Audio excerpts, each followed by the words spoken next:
Yes. भारतीय माँ के उपासक, मातृ मंदिर के पुजारी, कर रहे तुझको समर्पित संगठन की शक्ति सारी।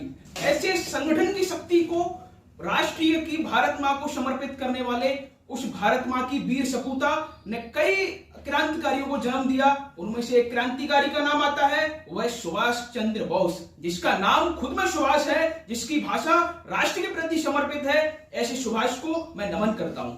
सर्वप्रथम सुभाष का 23 जनवरी 1897 में उड़ीसा की उस पावन धरती के कटक से जन्म हुआ और उसने कर दिखाया कि भारतीय वास्तविकता के रूप में वात्सल्यता का प्रेम धारण कर स्वयं के अपने लालन पालन के लिए भारत के पुत्रों को अग्रिम बधाइयां और शुभकामनाएं देती है।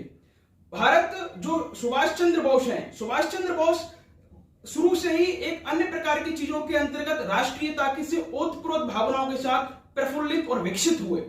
जब वो विद्यार्थी जीवन का यापन कर रहे थे, तब उन्होंने देखा कि भारतीय बच्चों को अंग्रेजी मास्टर अलग प्रकार से डील करता है और उन्हें मारने पीटने का काम करता है। तब से उन्होंने देखा, तब उनको नेतृत्वकर्ता के रूप में नेताजी नाम उनके साथ जोड़ा गया और भारतीय बच्चों के प्रति उनके प्रति देखा गया और भारत के बच्चे एक अलग प्रकार से निखरे। 1920 में जब उनके लिए लंदन जाकर आईसीएस, इंडियन सिविल सर्विसेज की परीक्षा के लिए भेजा गया, तो जो 4 वर्ष के तैयारी करके जो इंडियन सिविल सर्विसेज में पहुंचता है, वो ऐसी प्रतिभा, ऐसी अनोखी प्रतिभा को जन्म दिया और 7 महीने में आईसीएस की परीक्षा पास कर जब वो भारत आए तो भारत में जन सैलाब उमड़ पड़ा और मैनपुरी पर देखा जाकर, जब मैं वहां पर देखा, हजारों की भीड़ वहां पहुंचकर सुभाष के सम्मान के लिए वहां पहुंची। तो सुभाष ने कहा कि देश लुट रहा है अंग्रेजों के हाथ में, मैं मौज काटूं उन्हीं के साथ में, मुझे ये आईसीएस नहीं चाहिए। और क्षण भर में आईसीएस को लात मारकर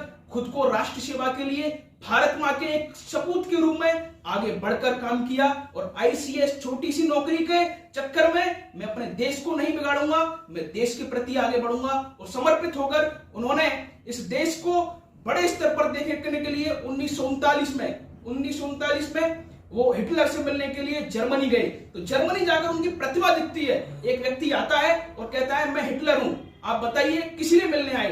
तब सुभाष ने कहा नमस्कार, मैं सुभाष, मुझे हिटलर से मिलना है, आपसे नहीं। ऐसे करके लगातार 4 व्यक्ति आते रहे और अंत में हिटलर आया तो उन्होंने कहा कि नमस्कार, मैं सुभाष, मैं आपसे मिलने आया था, धन्यवाद आपने मुझे समय दिया। ऐसी प्रतिभा केवल भारतीय सपूत में ही मिलती है। और ये प्रतिभा को देखकर वो हैरान हो गया कि विश्व में मेरे बहरूपिये पूरे विश्व में घूमकर इस समाज के काम को करते रहते हैं, लेकिन आपने मुझे कैसे पहचाना, मुझे एक बार बताएं। तब उन्होंने कहा कि मैं आपके यहाँ पर मदद मांगने आया, आपका गौरवान्वित क्षण होना चाहिए, लेकिन आप तो मेरे सामने झुक रहे थे। तब हिटलर उनसे प्रभावित हुआ। एक हिटलर जैसा व्यक्ति जो भारत को विरोधाभास के रूप में देखता था, वो प्रभावित करने वाला ऐसा नेता, भारतीय रूप पर डंका बजाने वाला व्यक्ति।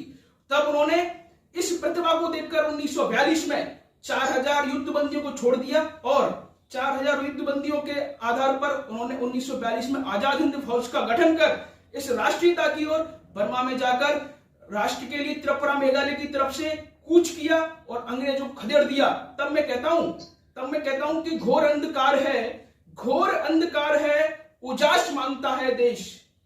घोर अंधकार है, उजास मांगता है देश, झाड़ पतझड़ है, मधुमास मांगता है देश, कुर्बानियों का एहसास मांगता है देश, फिर से एक बार सुभाष मांगता है देश, फिर से एक बार सुभाष मांगता है देश।